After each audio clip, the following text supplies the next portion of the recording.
강릉에서 코로나19 지역 주민 확진이 이어지고 있습니다. 강릉시는 사회적 거리두기 단계를 수도권과 동일한 2단계로 완화했습니다. 기본소득 도입이 사회적 화두로 나온 가운데 정선군 등 도내 일부 시군들도 공론화를 시작했습니다. 석탄공사의 낡고 오래된 사택들이 불분명한 임대관계 속에 관리가 소홀하다는 지적을 받고 있습니다.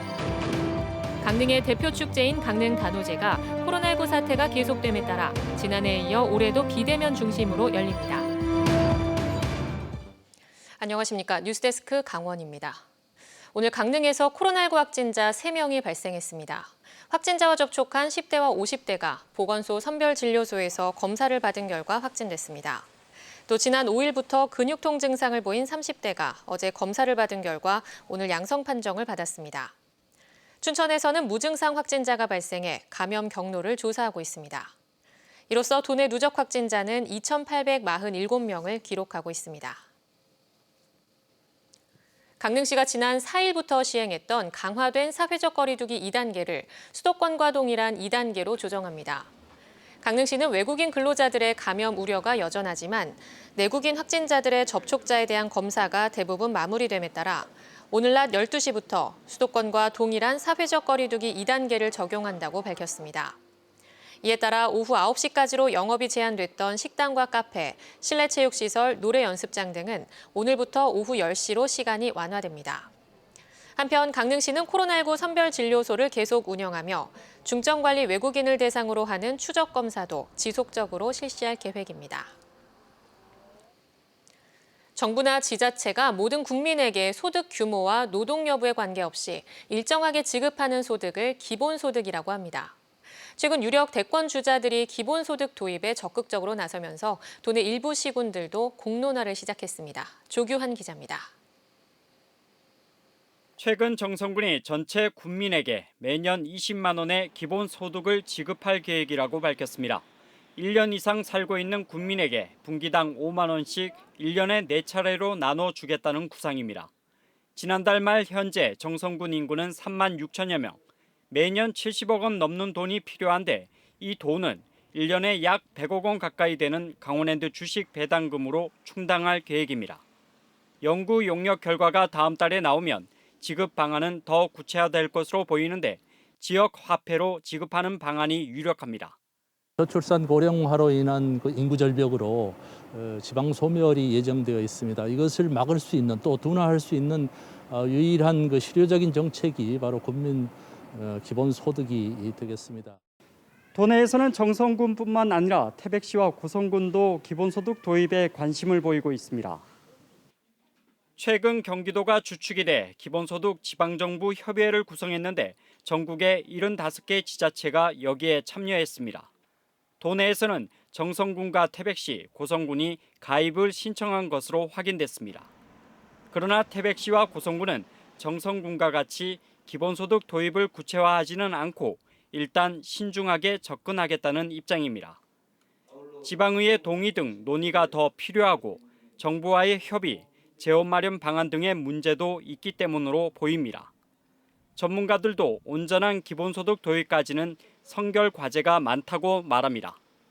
입법적인 변화가 있어야 할 것이고 지역 균형 발전이라든지 이런 맥락에서 다양한 인프라나 제도 이런 것들과 기본소득이 함께 어우러지면 기본소득이 좀 의미가 있지 않을까 이렇게 생각을 합니다. 무엇보다 노동력이 무의미해지고 정부와 지자체의 빚이 늘어날 수 있다는 부정적인 시각도 적지 않아 지역사회의 공감대 형성이 중요해 보입니다. MBC 뉴스 조규환입니다.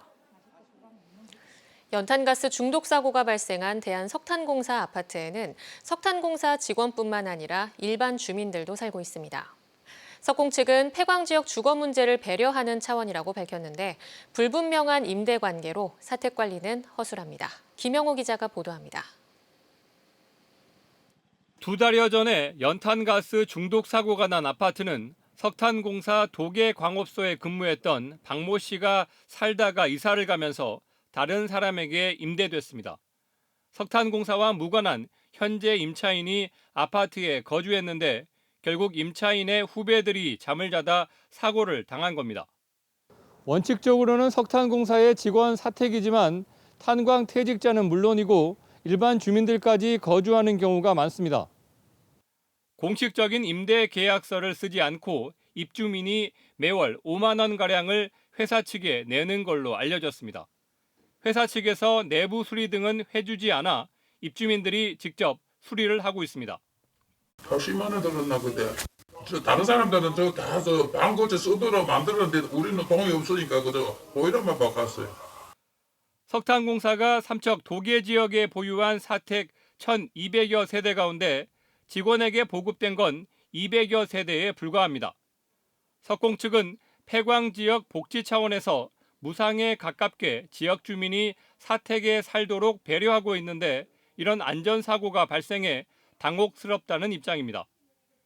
이번 사고는 사실상 무단 거주에 가까운 상황에서 발생했다며 사고 원인에 대해서는 경찰 수사 결과를 지켜보겠다고 밝혔습니다. 석탄공사 도계광업소가 관리 중인 아파트에서는 10여 년 전에도 연탄가스 중독 사고가 발생해 입주민이 사망한 적이 있었습니다. 당시에는 정식으로 임대 계약을 맺은 상태여서 재판 결과에 따라 회사 측이 책임을 지고 유족에게 배상금을 지급했습니다. MBC 뉴스 김용호입니다. 삼선 국회의원이자 강원도지사를 지낸 이광재 의원이 오늘 국회에서 강원도 미래발전 전략을 발표했습니다. 차기 대선 출마와 관련된 질문엔 궤도에 진입 중이라며 사실상 도전 의사를 밝혔습니다. 윤하은 기자가 보도합니다. 행복한 대한민국 강원도에서 시작합니다. 이광재 의원이 마련한 강원도 미래발전 전략 간담회 펼침막 문구입니다. 제목은 강원도 미래전략 발표라고 붙였지만 대한민국, 시작이라는 단어에서 사실상 대선 행보 아니냐는 궁금증이 행사 시작 전부터 나왔습니다. 이 의원은 송기헌, 허영 등 지역 현역 민주당 의원들과 함께 생명과학, 스마트 도시 등 강원도가 중점 발굴 육성해야 할 전략 산업을 제시했습니다. 이와 함께 정부 부처와 협의하고 있는 20개 예산 사업도 홍보했습니다. 이후 대선 출마를 묻는 기자들의 질문에 사실상 차기 대선 출마를 공식화했습니다. 궤도에 진입 중이다 이렇게 보시면 될 것 같고요. 그전까지는 사실 시대 과제가 너무 무겁고 제 자신이 갖고 있는 이 부족하다는 생각 때문에 굉장히 많이 망설였는데요. 제가 부족한 부분은 인류 국민을 서포트를 하면은 그들을 모시면 되겠구나. 최근 세종대왕의 리더십 관련 책에서 용기를 얻어가고 있다고 덧붙였습니다. 출마 선언 시점은 한미 정상회담 등이 끝난 이달 말쯤이 될 것으로 예상됩니다. 이 자리에는 윤호중 민주당 원내대표를 포함해 우상호, 원인숙, 김병주 의원 등 강원 연고 의원들도 참석했습니다. 노무현 전 대통령의 국회의원 시절 보좌관으로 정계에 입문한 이 의원은 청와대 국정상황실장과 제17대, 18대 국회의원을 지냈고 2010년 강원도지사에 당선됐습니다. 하지만 1년 뒤 정치자금법 위반으로 지사직을 잃고 10년 동안 피선거권이 박탈됐다가 지난해 삼선 고지에 올랐습니다. 이 의원이 사실상 대권 행보를 시작했습니다. 영호남이 아닌 우리나라 인구의 3%에 불과한 강원 출신이라는 한계를 극복할 수 있을지 지역의 관심이 높아지고 있습니다. MBC 뉴스 윤하은입니다. 코로나19 사태가 이어지면서 강릉의 대표 축제인 강릉 단오제가 2년 연속 온오프라인 행사로 치러집니다. 단오제 핵심인 문화재 행사들은 비공개로 펼쳐지고 온라인 중심으로 공동체의 소망을 담은 프로그램들이 진행됩니다. 박은지 기자입니다. 유네스코 인류 무형문화유산 강릉 단오제가 지난해에 이어 올해도 비대면 축제로 열립니다. 코로나19가 끝나지 않은 상황을 감안해 신주미 봉정, 신주빗기, 대관령 국사성황제, 단오굿, 관노가면극 등 지정문화재 행사는 모두 비공개로 열립니다. 단오장을 떠들썩하게 했던 난장과 사람들이 많이 모이는 민속공연이나 전통놀이, 경축공연들은 열리지 않습니다. 대신 남대천 단오장에는 강릉 단오제를 형상화한 설치미술 작품들이 전시됩니다. 명주 예술마당에서는 단오의 발자취를 담은 미디어 아트가 마련됩니다. 지내온 단오제의 영상이나 사진 이런 걸 활용한 미디어 아트나 또 행사장에서 어떤 설치 미술을 통한 단오 소원 등 걸기라든가 유등 띄우기. 비록 야외 공연 등의 현장 행사는 없지만 온라인의 확장성을 기회로 강릉 단오제의 정체성인 공동체 의식은 더욱 강화합니다. 올해 처음 도입된 온 오프라인 신주미 봉정과 단오 체험 키트, 소원 등 접수 등 온라인의 개별 참여를 모아 공동체의 회복을 기원하고 영산홍 챌린지, 배달의 단오, 온라인 사투리 대회 등 쌍방향 시민 참여 프로그램은 올해도 이어집니다.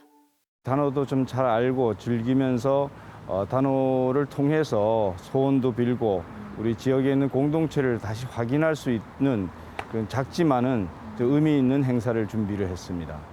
2022 강릉 단오제는 오는 16일 신주빗기, 26일 국사성황제가 열리고 본 행사는 다음 달 10일부터 17일까지 이어집니다.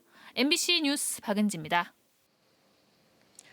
대학 입시 준비로 바쁜 고등학생들에게 삶과 진로에 대한 나침반이 돼줄 학생 교육기관이 새로 생겼습니다. 청소년 인생학교에 강화길 기자가 다녀왔습니다. 춘천시 북산면 북일이 깊은 산자락에 옛 학교터에 자리 잡은 청소년 인생학교. 강원도 내 6개 고등학교 17명의 학생이 금요일 오후 이곳을 찾았습니다. 돔 형태로 지어진 강의실이 이채롭습니다. 다양한 편의시설을 갖춘 글램핑장이 학생들의 숙소입니다. 그때 놀러 온 것 같아요. 자유로운 분위기? 그런 게 있어서 좋아요. 대학 진학 준비에 매달려온 학생들은 저마다의 바람을 갖고 이곳을 찾았습니다. 교사를 하기로 마음을 먹었다고 하더라도 다른 좋은 직업이나 제 적성에 있을 수도 있으니까 찾고 싶어서 왔어요. 지난 4월 9일부터 운영을 시작한 청소년 인생학교. 매주 금요일과 토요일 1박 2일 동안 다채로운 활동에 참가합니다. 학생들은 일반 학교와는 판이하게 다른 캠핑장 같은 공간에서 새로운 교육을 받게 됩니다. 단순한 진로 설계를 넘어 학생들이 삶의 철학을 만들어가는 방법을 체득하게 됩니다. 자기 인생을 주체적으로 선택해서 살아갈 수 있는 그런 사람으로 성장되길 바라요. 문학과 역사, 철학과 같은 기초 교양에다 융합 예술과정, 놀이와 교육을 버무린 활동이 펼쳐집니다. 학생들은 쉼과 암, 놀미 뒤섞인 여유로운 교육 과정에 만족해합니다.